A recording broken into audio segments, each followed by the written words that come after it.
Market crash. What? 2021? Could we be looking at a market crash? I don't know. I can tell you right now, the market is as hot as it's ever been, or probably, as hot as it's ever been, or we reaching levels we haven't reached in years as far as growth during a pandemic.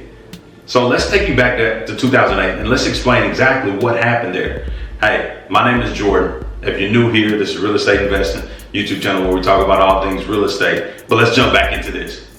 Hey, so 2008, what actually happened? The bank was doing a lot of subprime lending. Now, where did that leave us? That left us, Fannie and Freddie, they buy the loans, they turn them into securities and notes that you can go buy and invest in, and safe, secure investments, which allow you to make a return on your money. It could be anywhere from 1 to 2 to 3%. Sometimes some of them be more aggressive and they equal higher numbers, but essentially that's what it was. So when the bank do subprime lending and they sell a ton of people that shouldn't have a loan and they give them a loan, and then Fannie and Freddie buy that particular note, sell it as a good investment, and they all start going south, essentially there puts a little loophole there, right? So now investors such as myself, we can't go out to the marketplace and go get a security or a bond and put our money there and expect it to perform well, because the banks had done so much bad stuff to them that they was all going south on it. So essentially what ended up happening was Fannie couldn't get the investor, couldn't get my money, couldn't get your money. So essentially they couldn't go back to the bank and buy more notes and create more securities and bonds, right? That'll put you in a bind, right? That is exactly what happened. So the bank caused a recession, and whenever the bank can't lend anymore, whenever Fannie and Freddie can't go give the bank some money to allow them to lend to us, lend to you, lend for credit cards, lines of credits, mortgages, whatever the case may be, new cars, right? Whenever the bank's not giving out any money, we can't consume. And when we can't consume, there's a trickle effect, right? There's a recession. Not enough money is being brought in. We thought we was gonna make this amount of money, but nobody's spending any money because they don't have any money, right? Or you can't go, a car salesman can't sell a car because the bank isn't giving them loans. So they can only do cash transactions. And we all know if we had to rely on cash, we'll be in trouble. So with that being said, that's exactly what happened. That's what caused the recession back in 2008. That's just a short and skinny of it. But if you understand the story and what happened in 2008, what all laws went into place, everything that Fannie and Freddie had to do in order to be able to start doing this, running their business the way they ran it back as of 2008, right? There was a lot of things that put in place because the government bailed them out. So with that being said, at that particular point in time, Fannie and Freddie Mae actually went into conservatorship, right? They went into conservatorship. And what that means is essentially they acted as a non-profit. Any money that was brought in and profited from, it went straight to the government.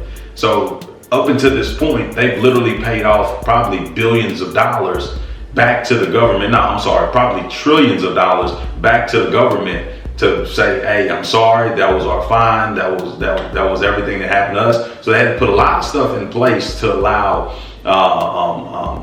make sure this never happened again, right? So with that being said, fast forward where we are right now. Obviously, it's a little bit easier to get a loan than it was back in 2008, but not as easy as it was 2007, 2006, 2005, right? Because of the subprime lending. So it's not as easy to get mortgages, but how does that change right now during the middle of a pandemic? What's actually happening?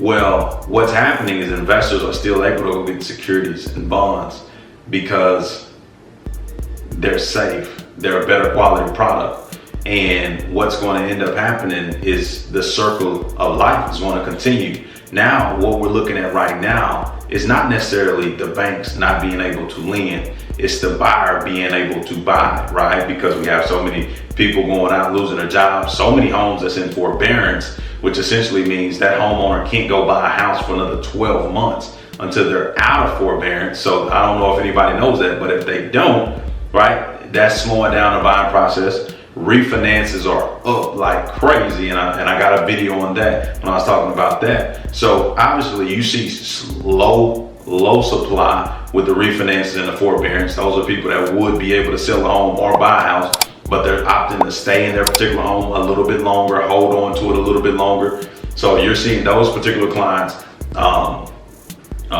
stay in their house, which is creating low supply, right?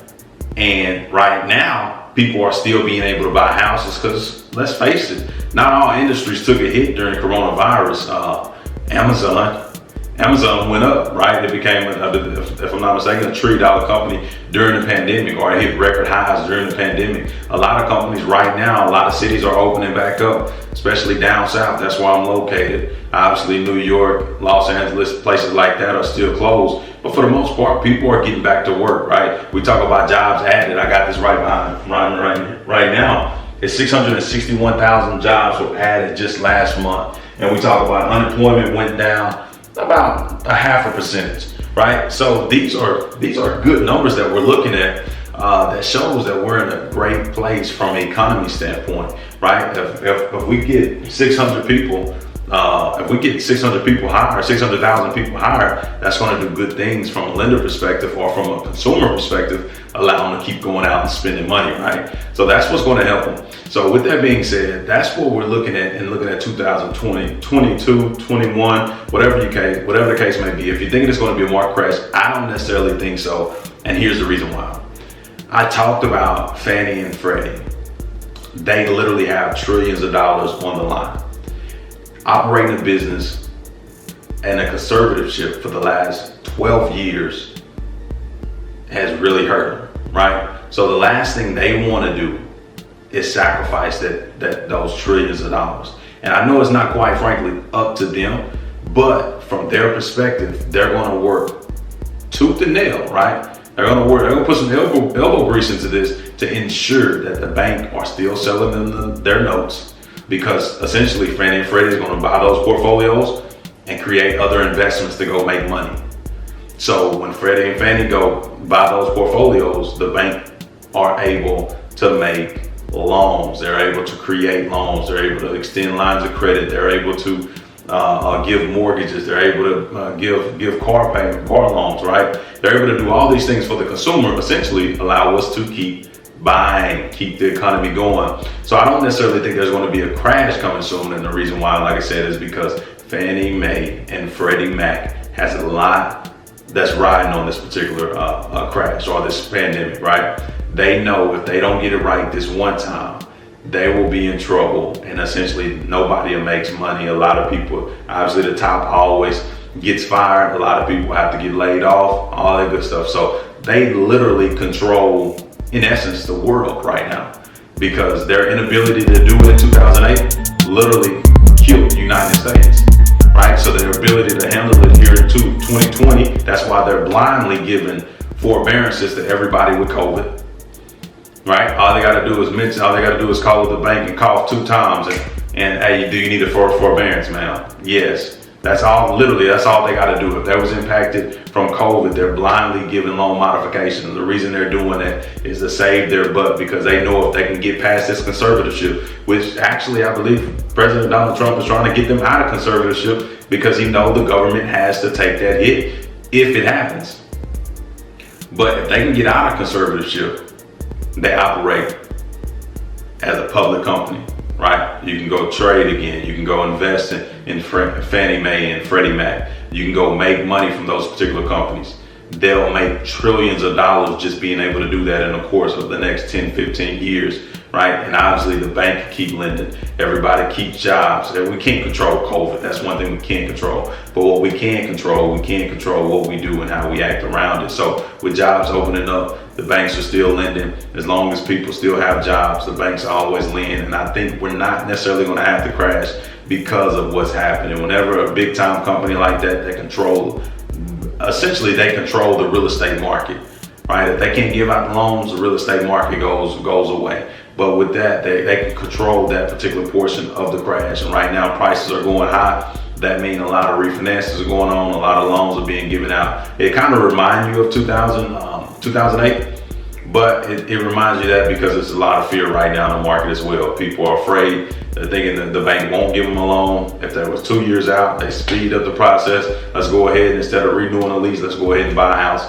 Because right now, I don't know if I'm gonna have my job in the next 6 months, right? I don't know if I'm gonna have my job in the next 12 months. I don't know what we're looking like. So with that being said, that's exactly what it's looking like. That's just, in my opinion, what I believe is happening. But if you understand what happened in 2008, it clears up the picture for you now. Now, as a real estate investor, I would say buy. If you're gonna buy for cash flow purposes. I wouldn't be buying a lot for appreciation, even knowing if you bought a house in January, you probably got enough equity sitting in it right now in a lot of places with the way the market is. This isn't New York, but a lot of places outside of New York are going up in value, right? So with that being said, if you got any questions, concerns, drop them down below. I love to interact with you guys. Hey, and if you have any, tell me your predictions on what you think is going to happen in 2021. Do you think it's a crash or do you think it's a correction? Because those two totally different things. So let me know exactly what you think. And like always, keep winning.